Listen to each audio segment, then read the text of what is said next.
Hi, this is Leslie Haas with Whatsminer MicroBT.com. We are at the World Cryptocurrency Conference right now, part of the Vegas Blockchain Week, and we are here with Gregg Bennett. And Gregg, I hear you have a really cool story to tell us. Well, I don't know whether it's a really cool story or not. Okay.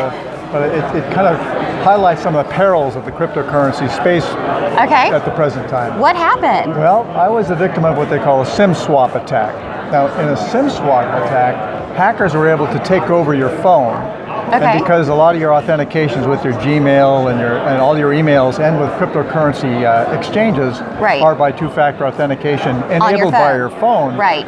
If hackers have control of your phone, then they're able to theoretically spoof those organizations into thinking and resetting your password. Oh goodness, I think I know where this is going, and it doesn't sound good. So actually they were able to swap my phones out to a hacker. So remotely? Did this happen remotely? All happened remotely. So with an accomplice from the inside of AT&T, they were able to port my phone to another phone. And then they were able to get into all of my email accounts, all my cryptocurrency accounts, my Evernote account, my Starbucks account, my Amazon account, everything, and lock me completely out of all of them. Oh my goodness. So think about it. I mean, when it happens to you, all of a sudden, devastating. You have no way of communicating with anybody. All your email addresses are dead. You can't even go to get coffee at Starbucks. You can't get access to a lot of your cryptocurrency accounts. I don't have access to my kids' pictures. I don't have access to any of my history. It's all gone. Oh my gosh. So what happened next? Well, the recovery was long and arduous, but the most salient piece was they knew what they were doing, and they went directly to my cryptocurrency accounts and were able to steal 100 Bitcoin from me. 100 Bitcoin from me. Oh no, that's a lot of money. It's a material amount of money for anybody. Right, that's not insignificant. Yeah. And it was with a specific exchange. It was with Bittrex, Bittrex, and their argument were you able to get a hold of Bittrex? Oh, I tried very hard. Now think about when this happens, and this could happen to anybody. How long ago did this happen? This happened April 15th. Okay. So April 15th, when I knew I was being attacked, all of a sudden I knew I was probably getting my crypto accounts wiped out. Empty. I tried everything I could to try to get a hold of Bittrex. And if you go to the Bittrex website, there's no place to sign in. I don't have an account there anymore because my hackers locked me out. So I have no way to get into their support mechanism to tell them. There's no phone number there.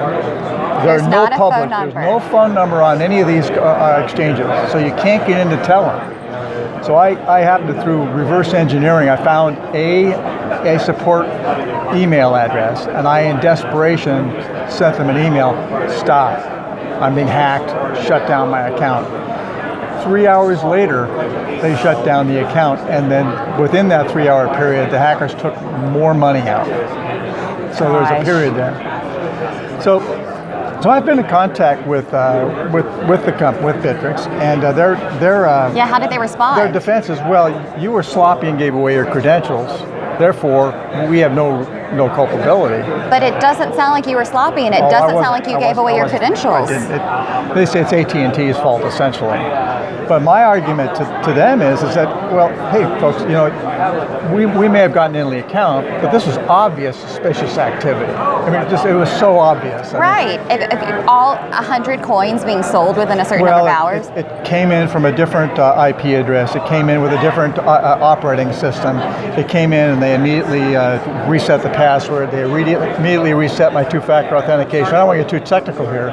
But no, please, feel free. Immediately took all of my Bitcoin out of my account. And all this happened in mere minutes. I mean, any one of these things in isolation should have set off a million alarms. Yeah. But not all of these condensed in such a short period of time. So, you should have received a phone call as soon as steps like 1 through 3 happened. They should have been calling you to authenticate in person that this is really you. But remember, they had my cell phone. Oh, this is a good one. Well, they should have been trying at least, and then known that there was something wrong when they couldn't get a hold of you. That's my personal opinion, but. Well, my argument with this is that if this industry is going to take off, and I'm a firm Bitcoin maximalist, I believe it's going to take off. Oh, you had 100 Bitcoin, so of course. So unless you can provide more comfort to people like me, they can put money into an exchange and trade without their Bitcoin being stolen, this industry is in for a world of hurt. Right. I mean, you've got to be comforted that when you give money to an exchange, that they're going to take the custodianship seriously. And they did not do that. Right, because the whole point of Bitcoin and blockchain and everything else is the security. Exactly right. So I'm go back and forth with the CEO of Bittrex, and he's essentially made it into a legal issue. And so they were not able to recover. No, they won't recover. We went to an anonymous account, probably offshore, and it's gone forever. And it's a long story, but I think they finally found the people. But of course, their Bitcoin's long gone, so there's no chance of me getting it back. So I'm still out 100 Bitcoin, and I understand why Bittrex and any exchange is going to push back hard and say it's not our fault, because this doesn't happen all the time. But also part of my argument is that they've known SIM swapping is an issue. Now, they've known it a lot longer than I have. I really was not aware that much of SIM swapping. I was kind of in the corner of my ear when all this happened. Right. But they've known it's been an issue. So why haven't they built up why didn't they preemptively? Why did they wait until there was a problem? And plus, other exchanges do other things, like they have hardware authentication, so that you can use it's called a YubiKey, that you have to put a hardware into your computer to be able to get access to your account. They use things like if you change your password or your two-factor authentication, they automatically put a 24 or 48-hour hold in your account because they don't know whether that's really you or not. That's smart. And that's kind of standard practice, and they didn't do those things. It seems like some should have a phone number that you can call in case that there's an emergency. No phone number. I can't. There's no phone number. Blows my mind. So I feel like I've lost 100 Bitcoin and educating them on how to improve their security. And I need to get my 100 Bitcoin back. Thank you very much. You absolutely do. And with everything that you're doing now, you're helping to educate and helping to better this industry, which is clearly something that needed to happen so that this doesn't continue to happen to other investors. Yeah. I've been in this for about 2 years now, and I do see across the board there being an increased level of security across the board for all exchanges. And this is one case where they just weren't up to snuff and not up to what I consider to be industry standard. And I frankly was really shocked by it. I mean, I'm a relatively sophisticated financial guy, and me being taken for this much is quite embarrassing. Mind-blowing. It's embarrassing to me. I'm not. Well, thank you for sharing your story. Even though I can understand how this would be embarrassing. So, what do you think's next? What's next for you? Well, it's a hard lesson learned. Obviously, I do my security. I do not trade with Bittrex anymore. Thank you very much. I can't say I blame you. But I still actively trade. I still I believe in the whole cryptocurrency industry, but I am with this little caveat that this is chilling to think that you could put money into a federally regulated and state regulated exchange, a custodian, and have your money just taken like that, and have no recourse. Who do you call when something like this happens? You're out 100 Bitcoin. Who do you call? You call a local police department? No, that's not going to cut it. They ask you to file a report with the FBI. You do. You don't even hear back from the FBI. Who do you talk to? They probably have no idea what to do. No, you don't. Or how to handle it, or how to even start tracking. So it's a hard lesson. Yeah. So, what are the next steps in your legal recourse? What's coming up next? Well, I have filed suit against Bittrex, and I have done a press release with Bittrex, and I'm trying to do everything I can. And I hear this all happened really recently. Yes, it did. But I've tried person to person with the CEO of Bittrex to engage in a discussion which involves compensation for my losses.